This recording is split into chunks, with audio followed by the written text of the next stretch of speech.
Hello, very good afternoon and welcome to a Better Future production. This is Unity Sports with me, Amadou Tamba.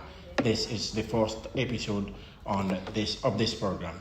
Of course, this afternoon we are looking at the National League Division 1 as Real de Banjul maintain themselves at the top of the table after the end of the first round.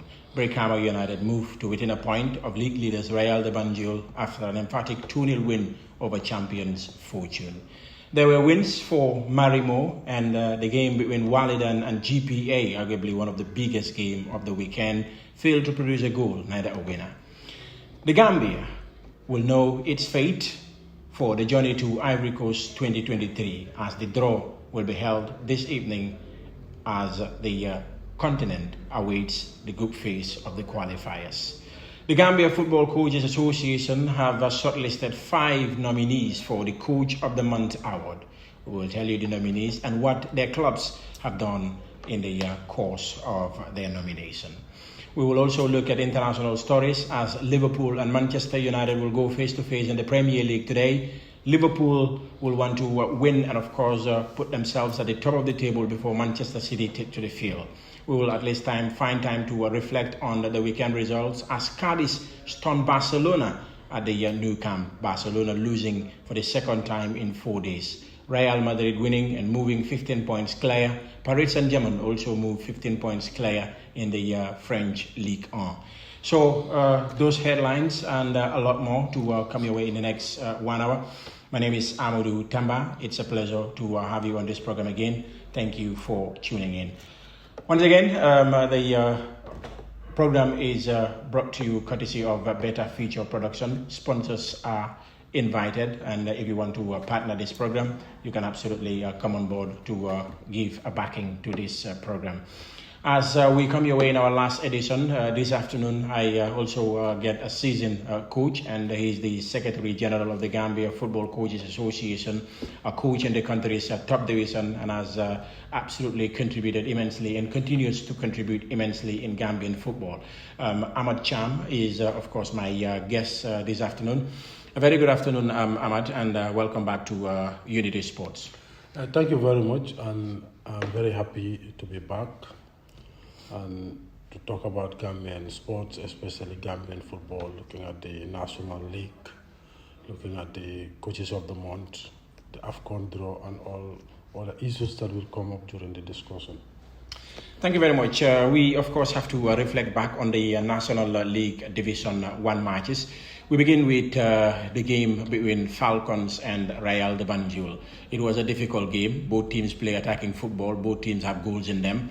But at the end of the day, it was Bai Malewada who got the better of Lamin Sane, Real winning 2-1. At one point in time, it was heading to a draw, but Real de Banjul managed to sneak and, of course, snag the maximum points. A 2-1 win for Real de Banjul. Yeah, I think in that game, it was Real who really needed to win the game, because they would have protected their lead if they had played a draw.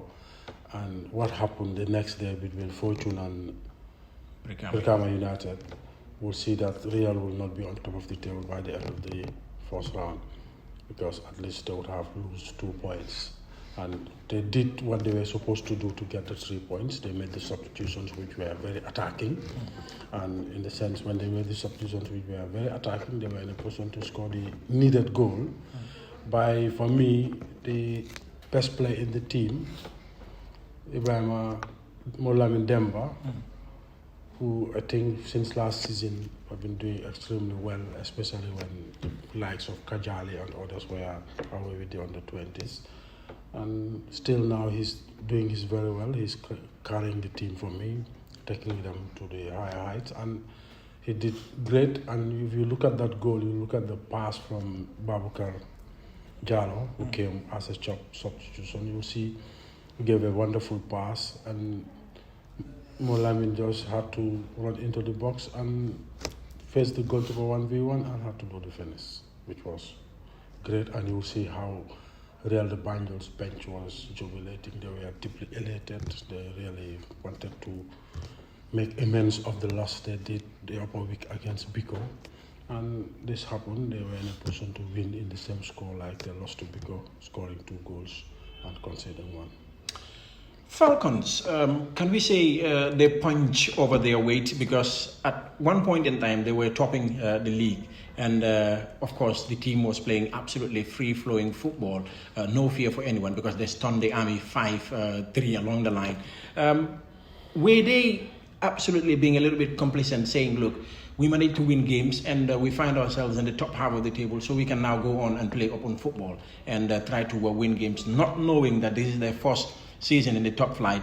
They have to calculate well which games to go out and get the maximum points and which games to try and at least get themselves a point. Yeah, I would say exuberance, because there you have a lot of young players in the team. The coach is also probably heading the team from the second division to the first division, and he showed no fear for Real de Banjul. He matched them, and which I think was probably one of the reasons why Real were in a position. Yes, because when they scored, it was 1-1. You realize that Falcons really wanted to win the game. They played to win the game, and they were not very cautious to close the team, close certain loopholes, and this was what Real capitalized on, being a more matured team with more experienced players, with more experienced coach. They were in a position to get the last-minute winner. For me, Falcons did not lose anything. If they had secured a point, they would gain something. If they had defeated Real de Banjul, they would have gained something. So in the game, it was Real who had something to lose, not Falcons. Real have everything to lose, and Falcons have nothing to lose, but a lot to gain. Right. The next game featured Gamtel against Marimo. Ibu Jara as Gamtel coming into this contest knowing that a win will push them to second place. Marimo has become the surprise package of the past 2, 3, 4 games, because they've been very stubborn and meeting big guns and absolutely making life difficult for them. And here they are, beating Gamtel by 2-1. Yeah, this is one of the reasons their coach is one of the nominees of the Coach of the Month. You'll see they played 6 matches and did not lose a game, secured 14 points, which is wonderful. So you'll see they did extremely well during this period, and you'll see they play with a lot of energy. The team looks very young, teams look very excited, they run a lot. Most of the time they overrun their opponents, and when you overrun your opponents, it's easy that you get the results. And you'll see they show no remorse playing against any team. They play the same way. They want to attack, they defend together. The team just work like a unit, which is very difficult. Sure. Let's move on to the games played on Friday night. Banjul against Team Rhino. It's Abdinjai against Yunus Abaji. They were together in the second division. Absolutely, they know each other very well. A 0-0 draw without a goal. Banjul United, listening to their coach speak after that game, he's starting to fear that people outside the club are putting his boys in trouble and are absolutely putting his boys in a very funny situation, trying to put it in their heads and to say, look, you can go on and win the league. Yeah, but if that happens, people may have their wishes for the team. But the team's responsibility is to listen to their coach and listen to the cadre of the team, people within the team. These are the ones you work with every day. So these are the people you listen to achieve what you want to achieve. If they set the bar that we should win the league, you should work towards that. But if they don't set the bar like that, the players don't have any responsibility to set the bar. So let them not listen to people out of the club. Yeah, people out of the club can have their wishes. Yeah. And their wishes may not be realistic. But what the coach and his coaching staff and the management of the team sets as an objective should be the objective of the team. And they should all make sure that they adhere to that objective. Whatever happens, they have this objective to stay in the league. That is what they should work on. When the time comes for them to work towards winning the league, the coach and his coaching staff and the management will set that objective. But for now, they must listen to the coaches and their coaching staff. A goalless draw with Rhino, who are also fighting for survival. Yeah, I think it is a game of more or less equals, because these teams are young players. Yes, you have a lot of exciting players in Banjul. We have a lot of exciting players in Team Rhino, but the fact of the matter is the teams are almost the same age, and because they are the same age, it's difficult to play against your mates than playing against teams. While if you see where Banjul play against the teams at the top of tier or teams with more experienced players, you see that this is a team that does not fear losing. So they come. But when you play against your mates, the ideology, the thinking change, and when the thinking change, you see that it's difficult for you to do certain things. And this was a game of mates. The coaches are mates, the players are mates, and it's really going to be a difficult game. The second game on the Friday night featured Steve Biko against Banjul United, two of the teams that also play attacking football. Bakau, of course, being the ground, and Biko having the backing of their home supporters. But this game wasn't completed because of power outage. It was unfortunate. I think they played up to the 64th minute, and Banjul United were attacking Biko, and unfortunately electricity gone, and the game was not continued. They have to play about 20-25 minutes of the game to complete it. And let's just see, I see Banjul United are also doing extremely well because they are very close to the top of the table now. They are in the top half of the table. When say Adama Diouf took over, the team was on the bottom of the table, and I think he did greatly. Also played 6 matches with 1 incomplete game, that is the game against Biko, and did not lose a game. Also having one of the strongest defense during this period, and for now scoring 11 points, and that is one reason he is also nominated as one of the coaches. Saturday night featured Brikama United against champions Fortune, and Elite United taking on the Hawks. The night produced 5 goals. Brikama 2, Fortune 0. Brikama has been struggling against Fortune, and their last encounter prior to this game on Saturday was a 4-0 thumping for the Petroleum Boys against the Sateba outfit. But they managed to at least regroup, and this time around they managed to get it right against Fortune. Yeah, I think Brikama is playing exciting football, and they have one of the best defense in the league. They lost only 1 game in the league, and because they lost only one game, you will see, yes, they have a lot of draws because they were not scoring goals at one point, but now they are scoring goals at the same time leaking goals. But you will see that against Fortune, they were in a position to fortify their defense and played with a lot of experience, because I saw that Suleiman Saho was in the team. Their goalkeeper is doing fantastically well. The young players, the experience of Ibu Kante, they're all doing very well. And players like Seni Bojang, who came back, all these players are used to playing in the league and they know how it is done. And it was unfortunate that, yes, they thumped the champions 2-0, because the champions also did their part of the game. They played very well, but unfortunately had a goal rule out for offside before Brikama had the penalty and scored the winning goal in the 90th minute. So you see, this is the game when you have opportunities, because it was a game that any team could have taken. Brikama, Fortune had a lot of chances, they did not take it. Brikama had the chances, they took it, and the game ended 2-0, and that is why Lamin Nyasi is also one of the coaches that is also nominated. He also played 6 games and have 13 points. Along the way, lost only 1 game, and is also one of the have a very tight defense. As I said, it has the defense of the league so far. They have the best defense in the league so far. So that's a good omen for Brikama, and you'll see they are fighting and they are closing the gap to 1 point, and that will make the second round very interesting, different from last season. Absolutely. When Fortune went into the second round leading teams by nothing less than 12 points, conceding only 2 goals in the whole of the first round, and almost going on beating on the whole of the first round, because they considered 2 goals, and that is from Talending United and BK Milan last season. Yeah. The other game was, of course, Elite United taking on the Hawks. Yaya Mane managed to guide his side to a 1-0 win against Gamtel. That was an absolute huge 3 points for Elite United. But they fell short against Hawks, losing 2-1. These are 2 teams that are at different places in the group, in the table. Last season, Hawks was almost bottom, when they played Elite in Jara Soma, and Elite defeated them, but they were in a position to be safe. This season, Hawks is third in the league, and Elite is on the bottom of the league. That shows the difference. Elite lose a lot of players. Some went to play for Real de Banjul, the life of Aliou Chiva, they call him Gaucho, Kutubo. All these players last season played for Elite.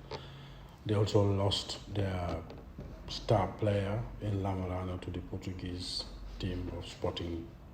So you'll see they lost a lot of players. They were third place last season. This season they are struggling. The reason is simple. Yes, the head coach is gone. The assistant is still there. Some of the players are gone who played for them. Tambedu is no more. Lamarana has gone to play professional football.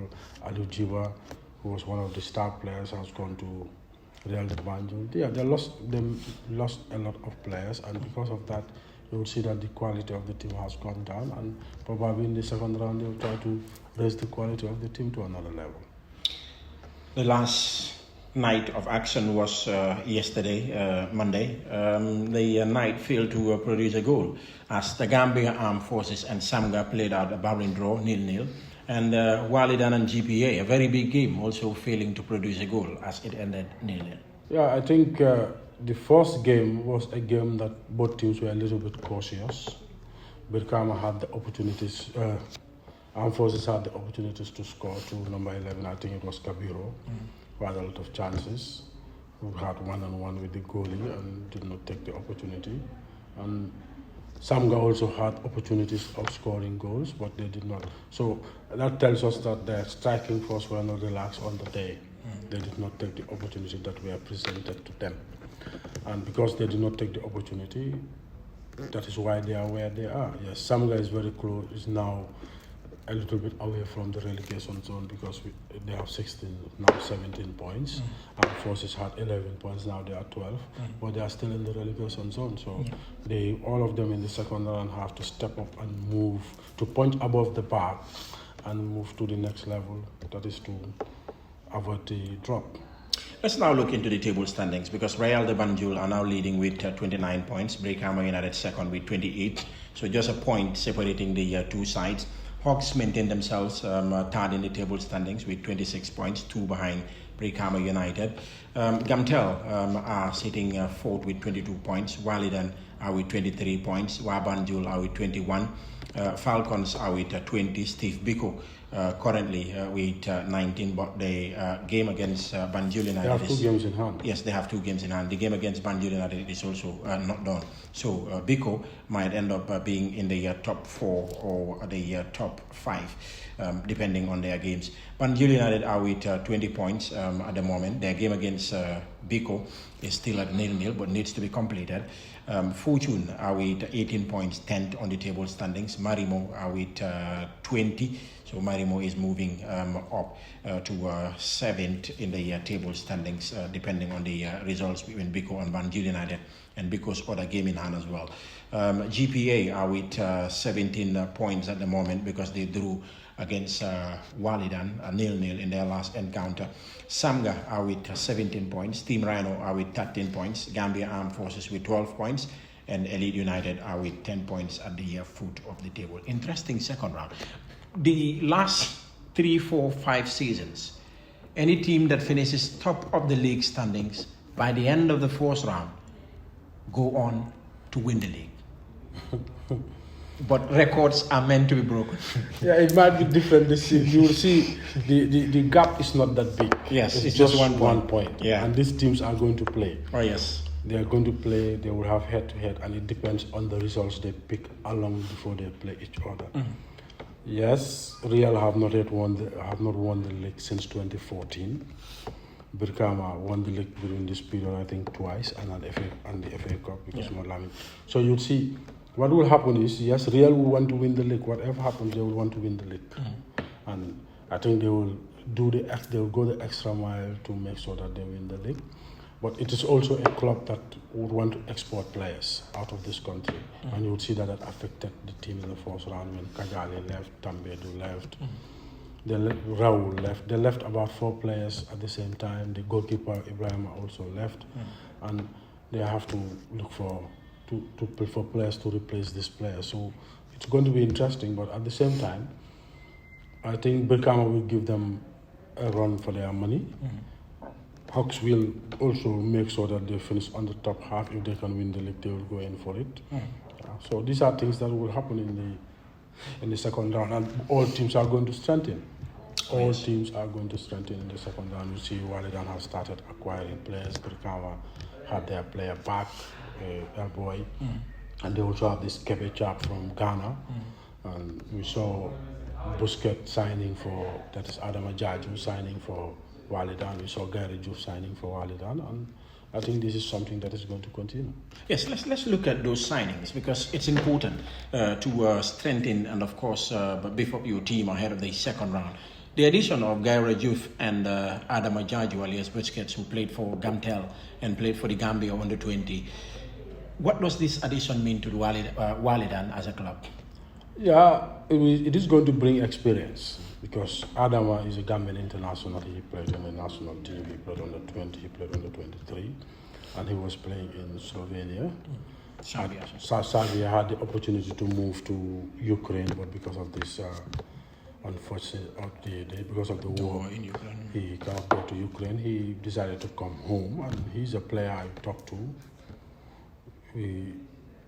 There was a time he even approached me to give him advice, and that's it. So you'll see, he's going to bring a lot of experience into this team, because he's a Gambian international, and they will need that. And let's see how things pan out. I know they have a lot of experienced players in the team, because if you look at PK Alaji from Burfoot, you look at Alaji Baj, you look at Molamin Senghor, you look at Sadiq. These are all experienced players in Walidan's squad.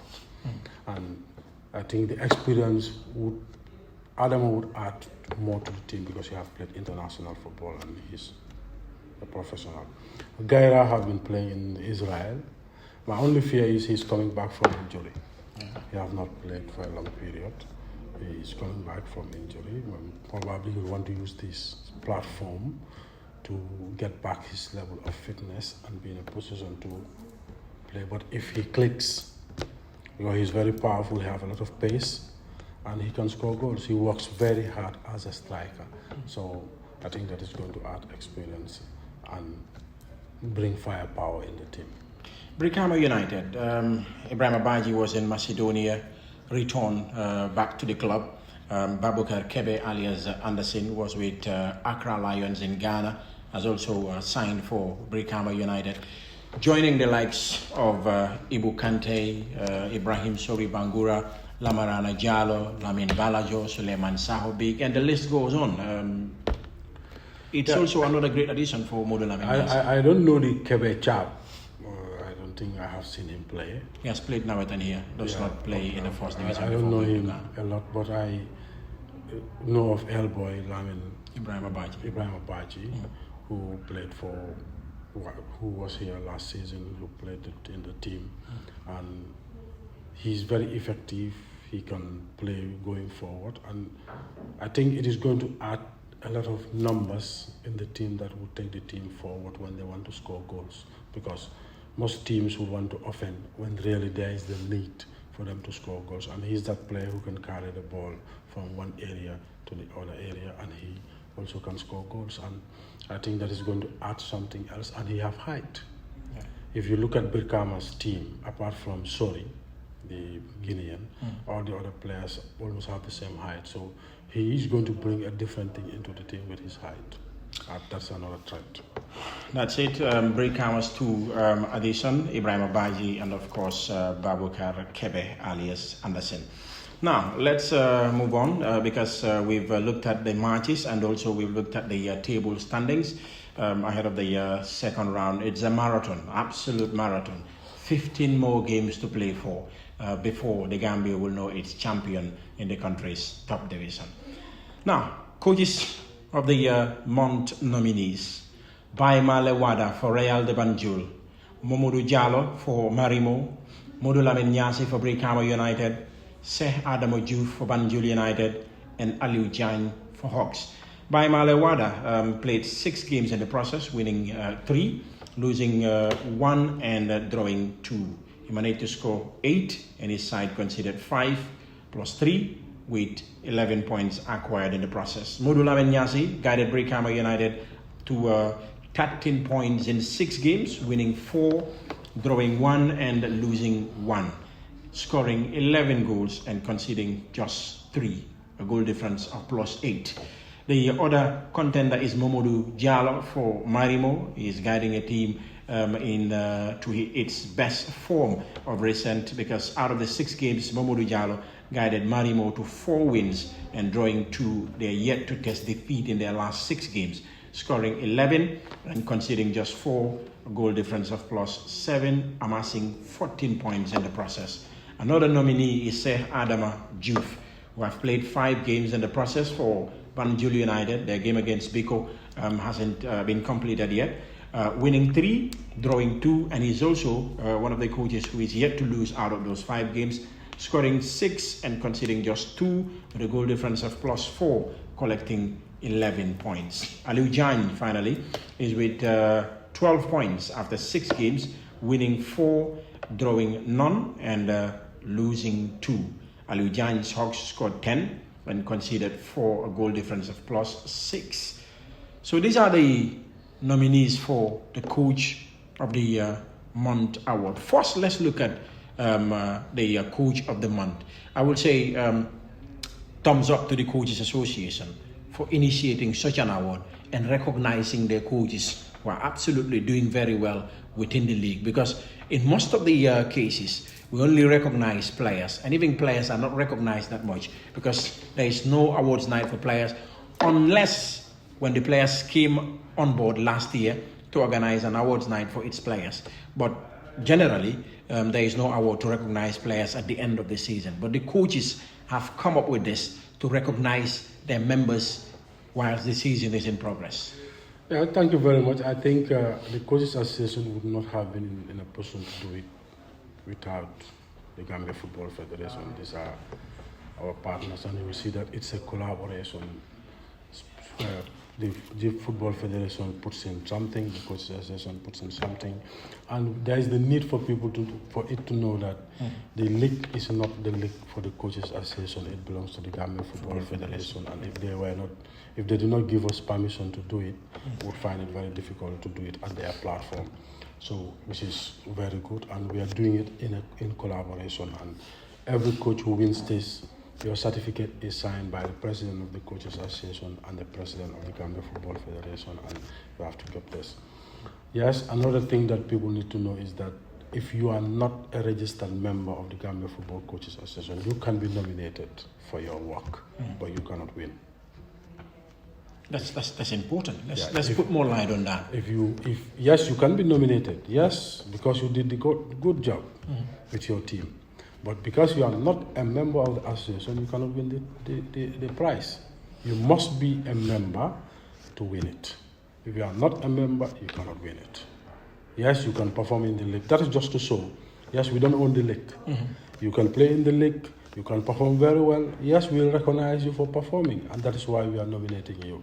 Even if you are supposed to be the winner, we'll give it to the second second coach, who is a registered member of the Coaches Association, and that person will win the accolade, and you will lose it. And when we started doing things, a lot of coaches who are coaching in the league have started coming up to make sure that they fulfill their registration, and which is key, because the amount we're giving you, maybe we can say it's not a big amount of money, but every coach who wins the Coach of the Month receives nothing less than $6,000, a tactic board, you have a certificate, there is the celebration drink, and the certificate is yours, the tactic board is yours, the money is yours, everything belongs to you. And we see if you are not a member, we cannot give you that amount of money and all these materials, which we are using members' money to buy, and the Gambia Football Federation is contributing by giving the cash prize.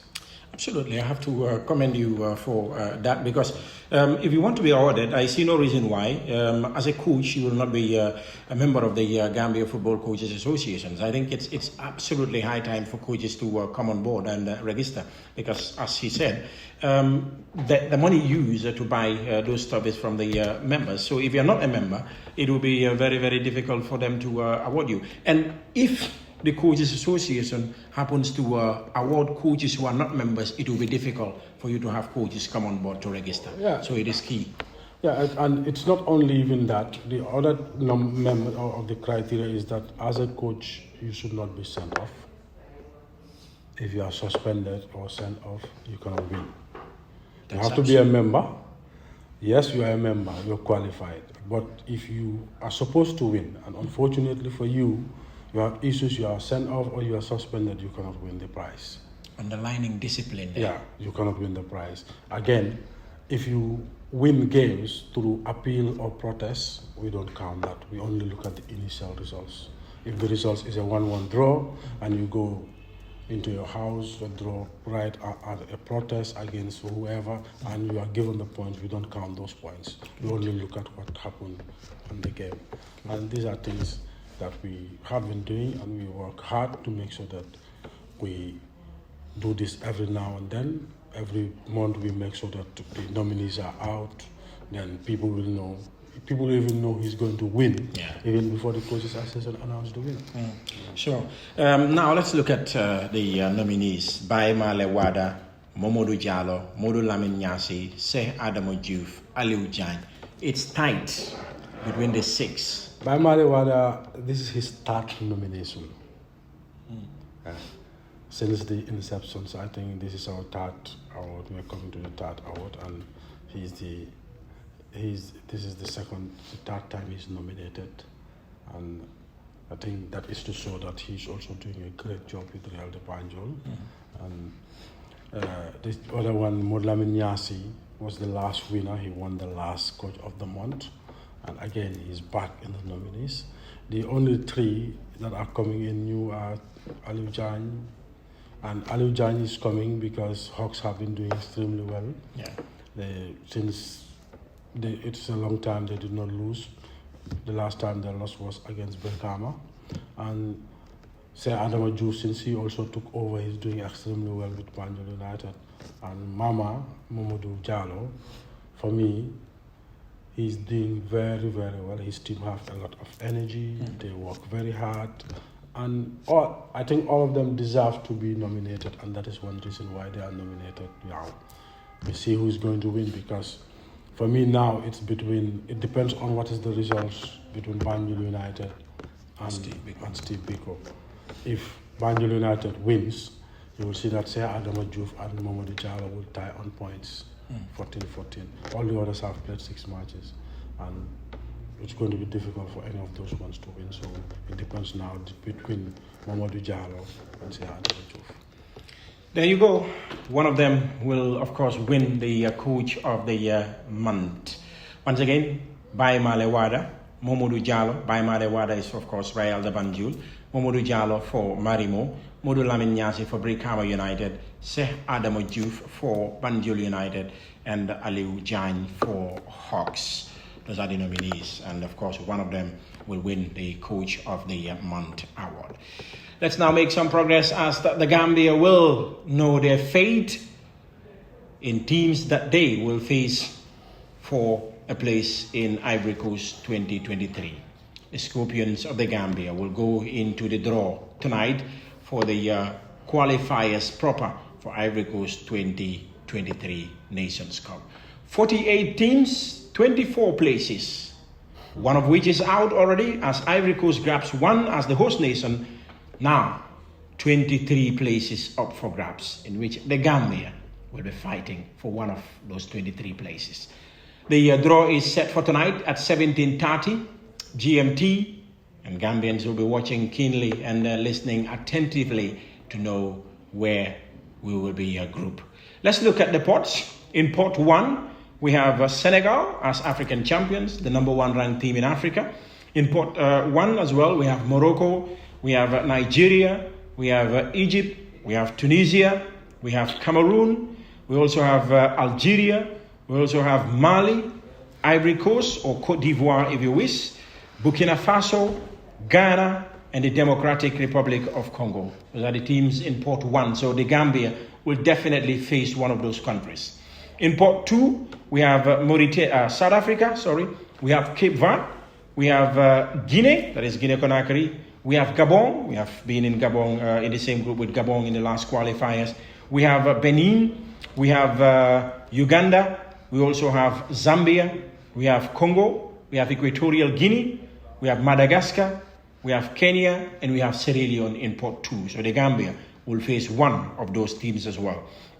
In Pot 3, we have Namibia, we have Mauritania, we have Guinea-Bissau, we have Niger, we have Libya, we have Mozambique, Malawi, Togo, Zimbabwe, and of course ourselves, the Gambia, Angola, and Comoros. That's in Pot 3. In the final pot, that's Pot 4, we have Tanzania, the Central African Republic, Sudan, Rwanda, Burundi, Ethiopia, Eswatini, Lesotho, Botswana, Liberia, South Sudan, and then Sao Tome and Principe. The draw will be done, and of course, the first team in Pot 1 will be taken out. That will be L4. That is where it should start till the last draw or the last team is taken out of the pot. So, Ahmad Cham, there we go. We are waiting the draw for Ivory Coast 2023, which will be held tonight, 17:30. Gambians will be waiting and praying for a better draw for us to at least have our place in the African Cup of Nations tournament once again. I think Gambians will only should pray that we are not in the same pool with Ivory Coast, that is Cote d'Ivoire, because if you are in that group, you only have the opportunity to fight for one place. Yes. Even if Ivory Coast is on the bottom of the table, they will take one place because they are the host, and there will be only one place for grabs, and that is going to make it more difficult. So, apart from that, I think we should also not want to be in the same group with our neighbors. Senegal. Yes, we should avoid that group.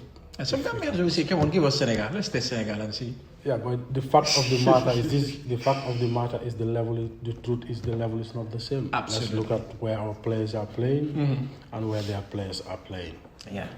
We have few Gambian players playing in very, very top leagues. When you talk about that, you talk about the Italian league. Most of our top players play in the Italian league. That is Omar Colley, Musa Barrow, Ibrahim Akoli. They all play there. Yeah. But where are our other players playing? The Senegalese players are playing in the 5 top leagues in the world. Absolutely. This is a hard fact. Absolutely. They are playing in France, they are playing in England, they are playing in Italy. Their team captain plays for Napoli. Napoli is not any team. It's that team that almost everybody would want to play for. Sadio Mane, who is the star of the team, plays for Liverpool. Yeah. You have Edouard Mendy, one of the best goalkeepers, if not the best goalkeeper in the world, plays for Chelsea. And you look at the team, they play for Marseille, they play for Monaco. So the hard fact is where their players are playing is a higher level than where our players are playing. Absolutely.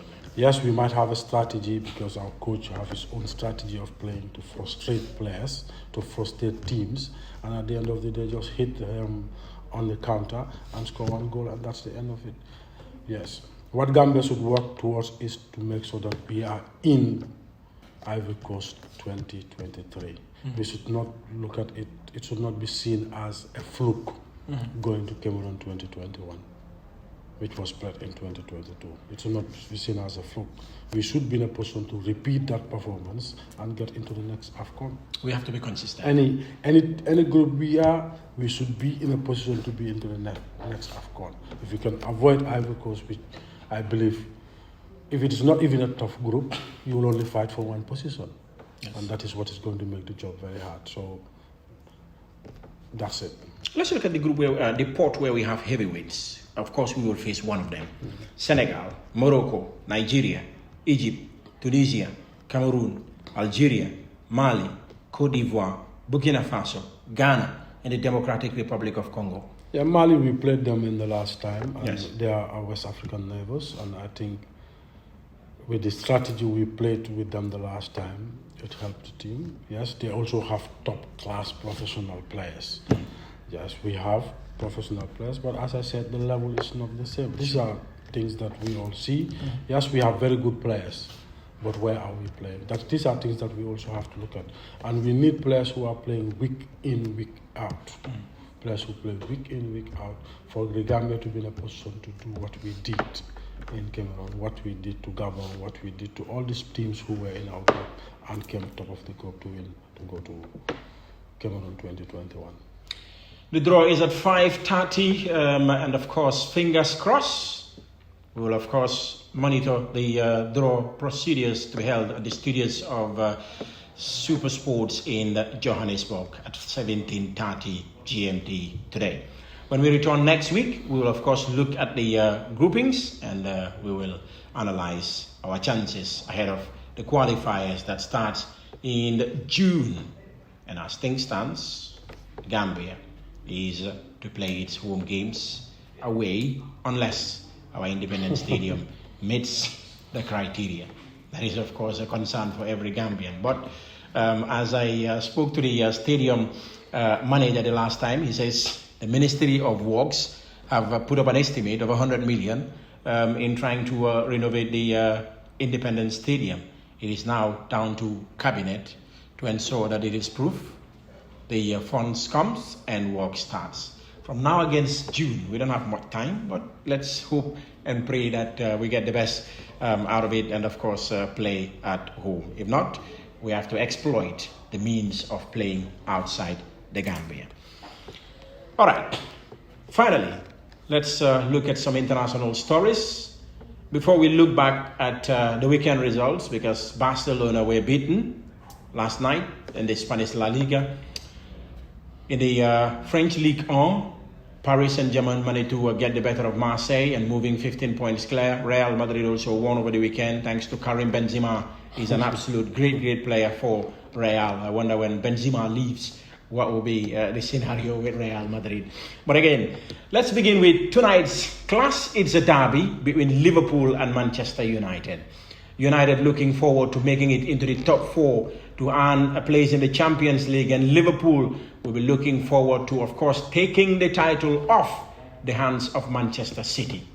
And they will sit top of the table with a win against Manchester United before City take to the field. United, of course, will be without their starman, Cristiano Ronaldo, who lost his son as his girlfriend was expecting twins, but one of the, of course, babies, that is, of course, his son, passed away. So Ronaldo will not be in action for Manchester United tonight. It's Liverpool against Manchester United. Jurgen Klopp will absolutely change his squad that played in the FA Cup semi-finals against Manchester City. And this is a huge game for both clubs. United want to be earning the Champions League places. Liverpool want to win the Premier League. It's going to be very interesting, and you will see that the last time Manchester United scored in Anfield was in 2018. Yes. That goal was scored by Jesse Lingard, who is not a favorite in the team now. He does not play a lot of games. And if you look at the two teams, there are two contrasting teams. Liverpool have a lot of energy. They play with a lot of energy, and they do a lot of work. They do a lot of pressing, and that is Jurgen Klopp for you. On the other hand, I think the Manchester's players are a little bit lazy. They don't work a lot. They don't work hard. They don't do a lot of running, which is the opposite. And if they want to win today, they have to do a lot. They have to work extremely hard. They must run more than the players from Liverpool. If they don't do that, it's going to be very difficult for them to score or even try to win the game. Yeah. So they must work extremely hard, and all their top players must be on the top of their game to make sure that Liverpool don't control the game. The last time United won the Premier League was at the end of Sir Alex Ferguson's era, somewhere around 2012-2013. And their interim manager, who is handling the club at the moment, Ralph Rangnick, said United cannot go as long as the Liverpool wait of 30 years without a league title. Yeah, but when you listen to him, he also said something after that. Yes. He did not just say, we will not wait for 30 years. Get the but right he players. said, if you know what you want, how you want to play, Yes. and look at the profile of players you want to get, and go and get them. And if you know that, it will take at least 2 windows to do that. Yes. So if there must be a way to play first, how they want to play, and which players they want to play, which players they want to bring in, and go and look for those players, those profile, and bring them into the team to play the way the coach want to play. I'll put you here. What makes life difficult for Manchester United now to attract the best players to come play for the club? Because previously, when you talk about Manchester United, players will absolutely rush to come and wear that jersey. The days of Ruud van Nistelrooy, the days of Cristiano Ronaldo at his peak, the days of Wayne Rooney, the days of West Brown, Vidic, Rio Ferdinand and co. But now it's becoming difficult. Who was the coach? Sir Alex Ferguson, He's of been course. a legacy for a period and was successful during this period. And because he was successful, every player wants to be part of the success story. Even if you are going to build the success story, you want to be successful. So if it is there, so that you can come into the success and be part of it, you will come. Now the team is struggling. Not a lot of players will want to go into teams that are struggling. And that is one reason you will see that it's very difficult for players. Yes, they will still attract very good players, but they may not be the players that they would need in their team. Sure. And there is, since Sir Alex Ferguson left, you will see that there is a lot of noise around the team. The players who played for the team, the generation of '92 believes they own the team. Whoever comes into the team, they will want to have their say. They will talk about coaches. They will tell you we have our own way. Yeah, what is your own way when you don't have the same personality, you don't have the same coach? These are problems I think that are surrounding that. Like people of '92, the class of '92 still believe that they should have a lot of say in the team, and I think that is affecting a lot. What is happening behind the scenes is affecting the team a lot. All right. Of course, Manchester City will play later. They will be hoping that United do them a favour today. City and Manchester United don't support each other, but today, absolutely, City will be supporting Manchester United. Huh? Yeah, they're all looking at their interests. Yes. Manchester United. It is Manchester United's interest to win the game, so that they are at the same level with Tottenham, who does not have a game this week. Yeah. They are only playing during the weekend. And if they do that, they have 57 points. That means they have the same number of points with Tottenham. Now, if Liverpool win the game, they are 2 points ahead of City. City, who is going to play a team, Brighton, who is also in form. Yeah. They have been losing, they have been drawing, but since they defeated Arsenal, they defeated Tottenham, they are rising. Yeah. So you will see that, yes, City would not want Liverpool to win today's game, at least if they have a draw, the same number of points, and they will go and do the job against Brighton. And if they are in a position to win against Brighton, they will open the gap to 3 points. Absolutely. So City will not wish Liverpool well. Manchester will not wish Liverpool well. They will want to win the game, and we'll see what happens. But this is a game that is played open. Everybody will see the results. Everybody will see the team that works hard and the team that deserves to win. There you go. It's Manchester United travelling to Anfield to take on Liverpool tonight at 7 p.m. in the Barclays English Premier League. Let's quickly look back at some of the major games over the weekend. Barcelona lost yesterday, losing for the second time in 4 days. They were beaten 1-0 by Cadiz. But prior to that game, Barcelona were beaten 3-2 by Frankfurt in the UEFA Europa League quarterfinals. Frankfurt booking a place in the semi-finals at the expense of Barcelona. Real Madrid won over the weekend. Karim Benzema scoring the winner after Real came from behind to beat Sevilla 3-2. Sevilla on the 2-0 lead, but Real came from behind. In France, Paris Saint-Germain managed to get the better of Marseille by 2-1, moving 15 points clear at the top of the Serie A in, of course, France. So it is absolutely interesting. In England, Chelsea managed to get the better of Crystal Palace in the FA Cup semi-final, and Liverpool defeated City in the other semi-final. So it's a clash between Chelsea and Liverpool in the FA Cup final. Ahmad, before we go, Real Madrid coming from behind, winning 3-2. Once again, they need to, of course, rely on Benzema. He scored the winner. Paris Saint-Germain managed to beat Marseille 2-1, going 15 points clear. It's like the French Ligue 1 instead of Serie A, the French Ligue 1 and the Spanish La Liga are done because Paris Saint-Germain cannot slip from 15 points. Real Madrid cannot slip from 15 points. You see, all the other teams have 6 games to play. All of them have 6 games to play. That means Real, if Paris have to lose the league, they must lose all their games, and Marseille, who is second, must win all the games. They must score 18 points to win the league, which I think will not happen. Paris will at least win at least 2 games to win the league. The same thing would apply to Real Madrid, and you see that with Real Madrid, they have Benzema, who is on top form, he's doing very well. And don't be surprised, since Lopetegui took over CV, the best result he had against Real Madrid is a 2-2 draw. Yeah. He have not won against them. He lose, or that's the best result he had. And when they scored the first goal, there's 2 goals. It seems the tempo of their team went down, and Real picked up. And when Real scored the second goal that was denied for handball, you know that the team was coming up, and anytime they can score the equalizer, and if they score the equalizer, it's open. Then that means Seville will be jittery. They would not want to attack, they would not want to defend, they would be half and half, and they would be easily punished, and this was exactly what happened. If you see, when Karim Benzema controlled the ball in the 18-yard area, just at the edge of the 6 yards, there was no defender close to him. Yeah. He have to take 2 or 3 touches before even taking a shot on the goal. So you see, there was a lot of space in the 18-yard area where coaches will tell players you have to defend tight, and they gave him space. And with his class, he can easily punish you. Xavi struggling for Barcelona, 2 defeats in 4 days. I think he did very well when he took over Barcelona. They were struggling. He took them from wherever he took them to second place in the Liga. That means next season they'll come back into the Champions League. And I know there will be money for him to look for his own players, the players that will do the job that he wants them to do for him.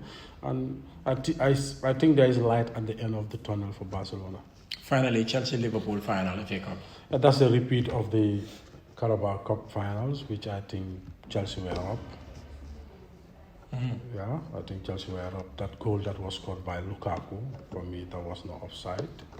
But they gave it as offside, and that was it. And they went on to penalties. Unfortunately, they made a substitution of bringing Kepa for Mendy, and it was Kepa who lost the penalty, and they lost the game and lost the final. So they will want to come back and win this game, at least to make amends of the lose, because it will be the third time Chelsea is going into the FA Cup final not winning it. They lost to Arsenal, they lost to Leicester. Now they are going back into the final. They will want to be third time lucky this time. They will want to be time lucky this time. Of course, Ahmad Cham, we have come to the end of this program. I would like to thank you very much for coming on to this program once again. It's always a pleasure to share the platform with you. So thank you so much for coming. It's a pleasure, and always a pleasure to share the platform with you. Happy to be here.